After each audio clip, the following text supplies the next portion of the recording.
بسم اللہ الرحمن الرحیم باب ما جاء اذا التقى الختانان وجب الغسل۔ دیکھو، ختنہ کہتے ہیں کہ جو آدمی کا عضو تناسل ہوتا ہے اس کے آخر جو حصہ ہوتا ہے اس کو حشفہ کہتے ہیں۔ جہاں سے ختنہ کرنے کے بعد اس بچے کا عضو تناسل کا آخری حصہ جو نظر آتا ہے اس کو عرف میں حشفہ کہتے ہیں۔ یہ ختنے کی جگہ اس سے پہلے ہوتی ہے، اس کے بعد جو حصہ ہوتا ہے وہ حشفہ ہے۔ اس حشفہ کے آخر میں وہ ایک کنارہ سا بنا ہوتا ہے، پٹی سی بنی ہوتی ہے، اس کو ختنے کی جگہ کہتے ہیں۔ اس کو کیا کہتے ہیں؟ ختنے کی جگہ۔ اب یہ مرد کے عضو تناسل کا جو حشفہ ہے یہ عورت کے شرمگاہ کے اندر داخل ہو جائے، صرف حشفہ عورت کی شرمگاہ میں یا دبر میں کوئی بھی جگہ ہے عورت کے دونوں میں سے کسی جگہ میں داخل ہو جائے تو میاں بیوی دونوں پر غسل واجب ہو جاتا ہے، چاہے انزال ہو چاہے انزال نہ ہو۔ چاہے انزال ہو یعنی منی نکلے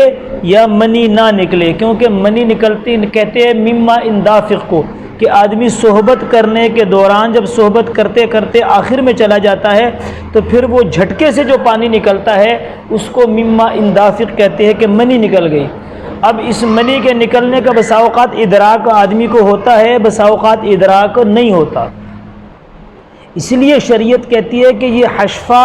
عورت کی شرمگاہ میں داخل ہو گیا، اب انزال ہو یا نہ ہو دونوں میاں بیوی کے اوپر غسل واجب ہو جاتا ہے،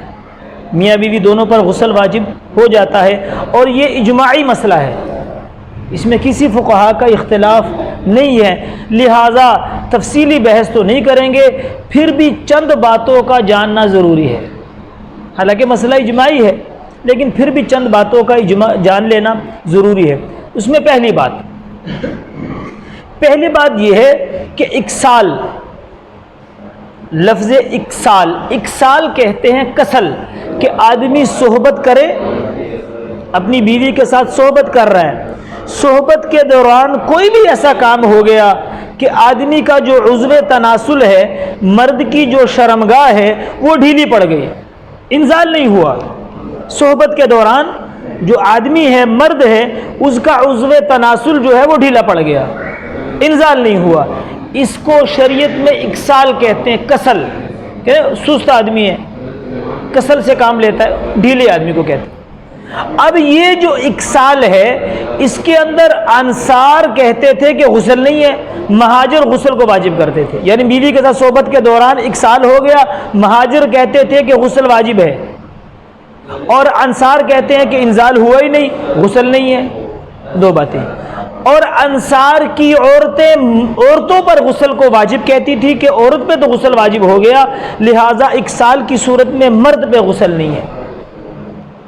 یہ بات بھی سمجھ میں آ گئی۔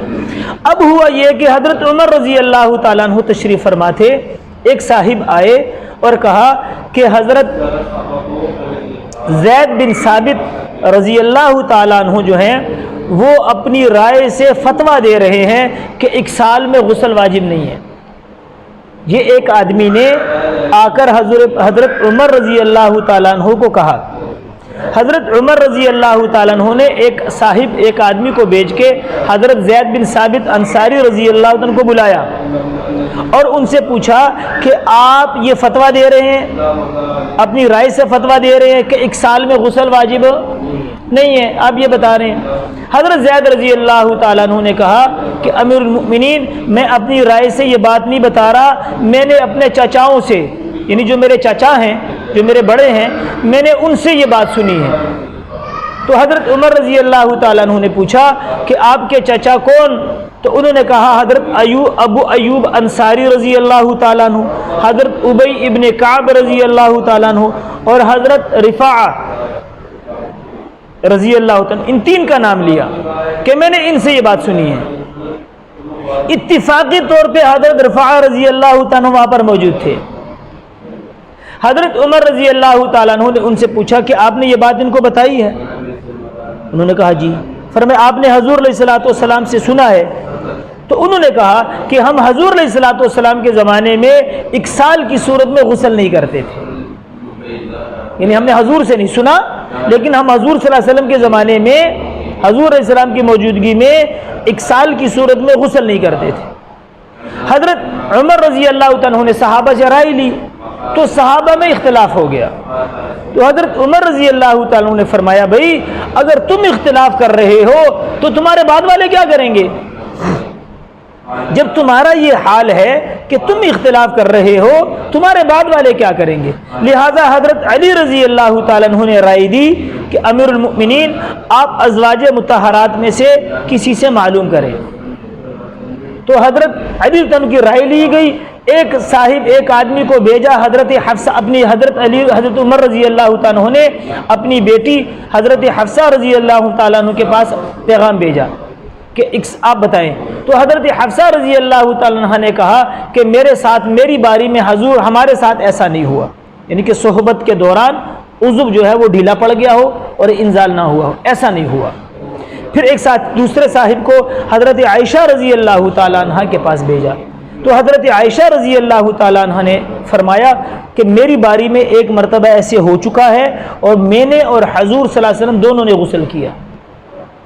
صاحب جب آئے تو حضرت عمر رضی اللہ عنہ نے سب کو اکٹھا کیا اور فرمایا کہ بھئی اکسال کی صورت میں دونوں پہ غسل واجب ہے،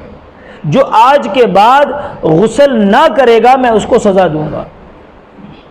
جو آج کے بعد اکسال کی صورت میں غسل نہیں کرے گا حضرت عمر رضی اللہ عنہ نے فرمایا کہ میں اس کو سزا دوں گا، یعنی صحابہ کا اس پہ اجماع ہو چکا کہ اکسال کی صورت میں غسل کیا ہے بھئی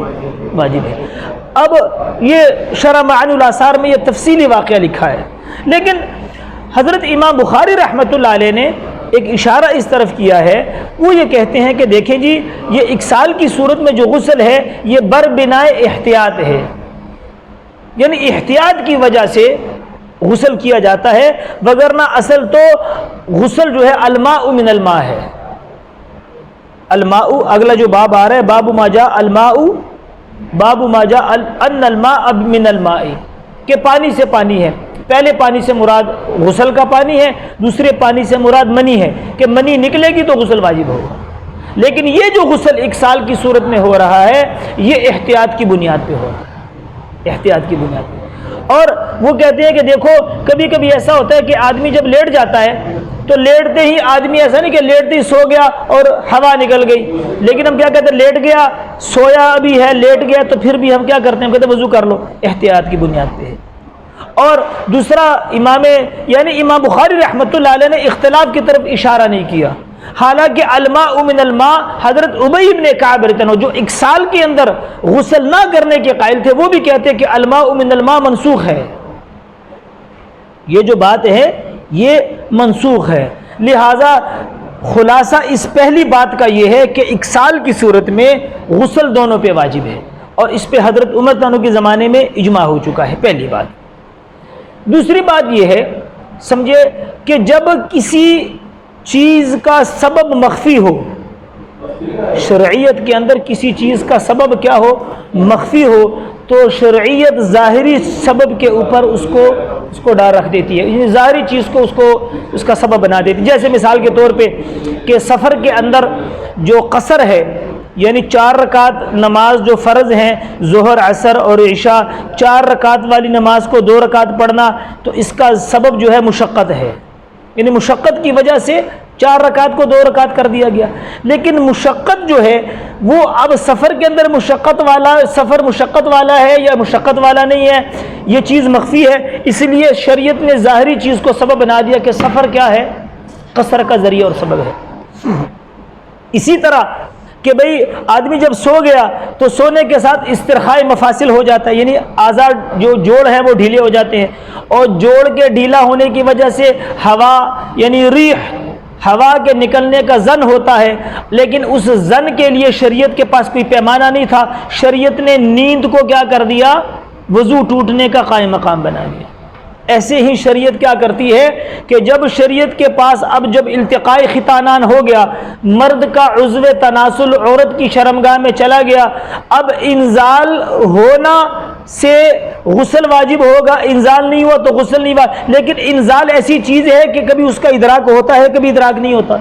لہٰذا شریعت نے کیا کر دیا کہ مرد کی شرمگاہ کا اگلا جو حصہ ہے وہ عورت کی شرمگاہ میں چلا گیا، تو شریعت نے اسی کو قائم مقام کر دیا التقاء ختانین کو، کہ بھئی جب التقاء ختانین ہو گیا، مرد کی شرمگاہ کا اگلا حصہ عورت کی شرمگاہ میں چلا گیا، وجب الغسل، دونوں کے اوپر غسل واجب ہو گیا، کیونکہ انزال ایک مخفی چیز ہے، کبھی اس کا ادراک ہوتا ہے کبھی ادراک نہیں ہوتا۔ بات سمجھ میں آئی؟ تیسری بات یہ ہے کہ الماء من الماء جو اگلا باب آ رہا ہے یہ حدیث منسوخ ہے، کیونکہ حضرت ابی ابن کعب رضی اللہ عنہ جو 1 سال کے اندر غسل نہ کرنے کے قائل تھے، وہ بھی کہتے ہیں کہ بھئی الماء پہلے ماء سے مراد غسل کا پانی ہے، اور من الماء دوسرے پانی سے مراد منی ہے، کہ منی نکلے گی تو غسل واجب ہوگا۔ وہ کہتے ہیں کہ یہ ابتدائی اسلام میں ایک سہولت دی گئی تھی، ابتدائی اسلام میں ایک سہولت دی گئی تھی، بعد میں یہ بات منسوخ ہو گئی۔ لیکن چونکہ اس طرف ایک حضرت عبداللہ ابن عباس رضی اللہ تعالیٰ عنہ سے کسی نے مسئلہ پوچھا کہ حضرت جی ایک آدمی جاگ رہا ہے، ایک آدمی سو رہا ہے، اب سونے کی صورت میں اس نے خواب دیکھا، خواب کے اندر اس نے دیکھا کہ وہ صحبت کر رہا ہے، صحبت کی اس کی منی بھی خارج ہوگی، لیکن جب اٹھ کے دیکھا تو کپڑے پہ کچھ نہیں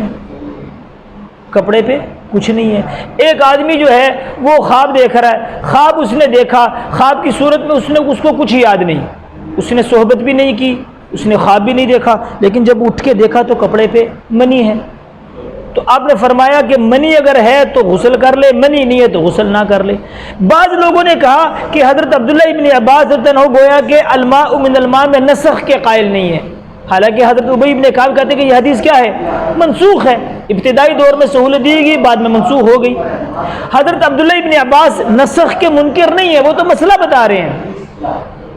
بھئی الماء من الماء نہیں ہے کہ پانی سے پانی ہے، مطلب یہ ہے وہ مسئلہ بتا رہے ہیں کہ اب اچھا پھر وہ کہہ رہے ہیں کہ عبداللہ ابن عباس کہ یہ حدیث دونوں کے بارے میں تھی، ایک آدمی جاگ رہا ہے اور کوئی خیال آ گیا اور منی نکل گئی، ایک آدمی سو رہا ہے، سونے کی صورت میں اس نے خواب دیکھا منی نکل گئی، تو وہ کہتے ہیں کہ یہ حدیث جاگنے کے بارے میں منسوخ ہے، کہ جاگنے کے بارے میں تو یہ ہے کہ منی نکلے گی تو غسل واجب ہوگا، سونے کے بارے میں نہیں ہے، کہ سونے کے بارے میں تو وہی قانون ہے کہ سوتے ہوئے آپ نے خواب دیکھا، صحبت کی، منی بھی نکل گئی، لیکن دیکھا کہ کپڑے پہ کچھ نہیں ہے تو غسل واجب ہے، اور آپ نے کچھ بھی نہیں دیکھا اور صبح دیکھا کپڑے پہ منی موجود ہے، وہ کہہ رہے ہیں کہ یہ جاگنے کے بارے میں یہ الماء من الماء حدیث منسوخ ہے، سونے کے بارے میں اپنے حال پہ باقی ہے۔ تیسری بات۔ چوتھی بات یہ ہے کہ دیکھیں کسی مسئلے کی نفس الامر میں روایات موجود ہوتی ہیں، نفس الامر کا مطلب یہ ہے کہ آپ سے کسی نے پوچھا کہ بھی زید کہاں ہے، آپ نے کہا زید فی المسجد، زید مسجد میں ہے، تو نفس الامر کا مطلب یہ بھی دیکھ کے بھی آؤ کہ زید مسجد میں ہے بھی کہ نہیں، بھئی اس نے جا کے اوپر دیکھا تو زید واقعی مسجد میں ہے، تو کہتے ہیں کہ نفس الامر میں بھی زید مسجد میں، ایک ہے بات کرنا، ایک آدمی نے کہا زید فی المسجد، یہ قول ہے، زید مسجد میں ہے، بھئی نفس الامر میں بھی ہے کہ نہیں ہے، یعنی واقعتاً حقیقتاً بھی وہ مسجد میں ہے کہ نہیں ہے۔ تو اب یہ سمجھے چوتھی بات کہ بعض مسئلے کی روایات نفس الامر میں موجود ہوتی ہیں، جو مسئلہ درپیش آیا ہے اس مسئلے کی روایات نفس الامر میں موجود ہوتی ہیں، لیکن چونکہ وہ مسئلہ کبھی پیش ہی نہیں آیا اس لیے ان کی روایتیں بھی سامنے نہیں آئی، جب وہ مسئلہ آ گیا اس کی روایتیں بھی آ گئی۔ اب اس کی مثال یہ سنو کہ اللہ کے نبی نے عراق والوں کے لیے ان کا جو جہاں سے احرام باندھتا ہے اس کو میقات کہتے ہیں، جہاں سے احرام باندھتے ہیں اس کو کیا کہتے ہیں؟ میقات کہتے ہیں، اور بیت اللہ کے میقات 5 ہیں ذات عرق عراق والوں کے لیے، اور یلملم اور جحیفہ، ذوالحلیفہ، اور یہ ذات عرق 1، یململم 2 اور جحیفہ 3، اور ذوالحلیفہ مدینہ والوں کے لیے 4، اور قرن منازل طائف والوں کے لیے، ریاض والوں کے لیے لملم ہے، اور یہاں سے جو آتے ہیں یہ طائف کے راستے سے 2 میقات آتے ہیں، جحیفہ بھی آتا ہے، قرن منازل بھی آتا ہے، ذوالحلیفہ مدینے والوں کے لیے، اور عراق والوں کے لیے اور ہمارے پاکستان سے جانے والوں کے لیے بھی ذات عرق ہے۔ یہ 5 بیت اللہ کے میقات ہیں، ان میقات سے جب آپ نے گزرنا ہے تو آپ نے احرام باندھنا ہے، اگر بغیر احرام کے گزرو گے تو دم واجب ہو جائے گا، بات سمجھ میں آ گئی؟ عراق والوں کے لیے حضور پاک علیہ الصلوۃ والسلام نے ذات عرق میقات متعین کیا تھا، لیکن چونکہ حضور علیہ الصلوۃ والسلام اور حضرت ابوبکر صدیق رضی اللہ تعالیٰ کے زمانے تک عراق میں کوئی مسلمان نہیں تھا، وہاں سے کوئی حج کے لیے آتا نہیں تھا، تو روایات بھی نہیں تھی، روایات بھی سامنے نہیں آئی۔ لیکن حضرت عمر رضی اللہ تعالیٰ عنہ کی خلافت میں جب عراق کیا ہوا، فتح ہو گیا اور وہاں سے مسلمان آنا شروع ہو گئے، تو روایات بھی سامنے آ گئی کہ بھئی عراق والوں کے لیے میقات کیا ہے؟ ذات عرق ہے۔ سمجھ آ گئی کہ نہیں؟ اب یہ اعتراض اگر کوئی کہے کہ حضرت عائشہ رضی اللہ تعالیٰ عنہ سے تو مسئلہ پوچھا گیا کہ بھئی ایک سال کی صورت میں غسل ہے یا نہیں، انہوں نے مسئلہ بتایا اور اس کو حدیث بنا لیا، مسئلہ بتایا اور اسی کو حدیث بنا لیا، تو یہ اعتراض کا جواب دے رہے ہیں کہ بھئی یہ مسئلے کو مسئلہ بتایا اور پھر اسی کو حدیث نہیں بنایا، حدیث موجود تھی، حدیث موجود تھی نفس الامر میں، لیکن مسئلہ ہی پیش نہیں آیا۔ جب مسئلہ پیش آیا حضرت عائشہ نے حدیث بتا دی۔ اب یہ کوئی اعتراض نہ کرے کہ حضرت عائشہ رضی اللہ تعالیٰ عنہ سے تو مسئلہ پوچھا، انہوں نے مسئلہ بتایا اور پھر اسی کو کیا کر دیا۔ کیوں؟ یہ قانون یاد رکھنا، اب یہاں پر یہ قانون ہے کہ محدثین کرام، محدثین اور فقہا کبھی حدیث کو بطور مسئلے کے بیان کرتے ہیں، کبھی بطور حدیث کے بیان کرتے ہیں، حدیث کو کبھی بطور حدیث کے بیان کرتے ہیں اور حدیث کو کبھی بطور مسئلے کے بیان کرتے ہیں۔ اب یہ نہ کہا جائے کہ یہ تو مسئلہ ہے حدیث نہیں ہے، نہ، یہ محدثین اور فقہا کا کام ہے کہ وہ کبھی مسئلے کو بطور مسئلہ بیان کرتے ہیں، کبھی مسئلے کو بطور حدیث کے بیان کرتے ہیں، کبھی حدیث کو بطور حدیث کے بیان کرتے ہیں، کبھی حدیث کو بطور مسئلے کے بیان کرتے ہیں۔ بس سمجھیے، تو ہر مسئلے کی روایات موجود ہوتی ہیں، لیکن جب اس کی ضرورت پڑتی ہے سامنے آ جاتی ہیں، جب ان کی ضرورت نہیں پڑتی سامنے نہیں آتی۔ 4 باتیں ہو گئی۔ 5ویں بات یہ ہے کہ دیکھو یہ ایک مخفی مسئلہ تھا، ایک مخفی مسئلہ تھا، لیکن حضرت عائشہ رضی اللہ تعالیٰ عنہ کا اور حضور پاک علیہ السلام کا ایک ذاتی مسئلہ تھا، ایک پردے کی بات تھی، لیکن چونکہ جب حضرت صحابہ کے درمیان اختلاف ہوا اور پوچھنے والے نے جا کے بتایا کہ اماں مسجد نبوی میں اختلاف ہو رہا ہے صحابہ کے درمیان 1 سال کی صورت میں، تو حضرت عائشہ رضی اللہ تعالیٰ عنہ نے راز کی بات کو سامنے لے آئے کہ نہیں بھئی میرے ساتھ ایسے ہوا ہے، میرے اور حضور صلی اللہ علیہ وسلم کے درمیان ایسے ہوا ہے اور ہم دونوں نے غسل کیا ہے۔ تو یہ قانون بھی سامنے آ گیا کہ ان اللہ لا یستحی من الحق، کہ حق بیان کرنے سے شرم نہیں کرنی چاہیے۔ اس لیے اگر آپ کو کوئی بھی مسئلہ ہے آپ مفتی سے پوچھو، اور مفتی کو چاہیے کہ وہ بھئی یہ مسئلہ تو پتہ نہیں بڑا شرم والا ہے، وہ اس کو بیان نہ کرے نا۔ جیسے ہمارا یہ مسئلہ ہے، سننے والے کہیں گے کہ بھئی یہ کون سی بات مولوی صاحب بیان کر رہے ہیں نا۔ اللہ جل شانہ ان اللہ لا یستحی من الحق، حق بیان کرنے میں اللہ نہیں شرماتے۔ اللہ کی ذات کتنی بڑی ذات ہے، وراء الورا ہے، لیکن قرآن میں مکھی کی مثال دے رہے ہیں، مچھر کی مثال دے رہے ہیں، مکڑی کی مثال دے رہے ہیں اللہ پاک حق دینے کے سے نہیں شرماتے۔ تو حضرت عائشہ رضی اللہ تعالیٰ عنہ نے یہ بتایا کہ جب حق ہے، شریعت کا مسئلہ ہے، اس میں شرم نہیں کرنی چاہیے، اس کو بتانا بھی چاہیے اگرچہ وہ آپ کے راز کی بات ہے۔ تو یہ 5 باتیں، اگرچہ اس باب میں کوئی اختلاف نہیں ہے، تمام فقہا کے نزدیک التقاء ختانین یعنی مرد کے شرمگاہ کا آخری حصہ عورت کی شرمگاہ میں فرج میں یا دبر میں اگلے راستے میں یا پچھلے راستے میں داخل ہو گیا، انزال ہو یا نہ ہو غسل دونوں پہ واجب ہو جائے گا۔ لیکن پھر بھی ہم نے احتیاط کے لیے یہ 5 باتیں آپ کے سامنے عرض کر دی۔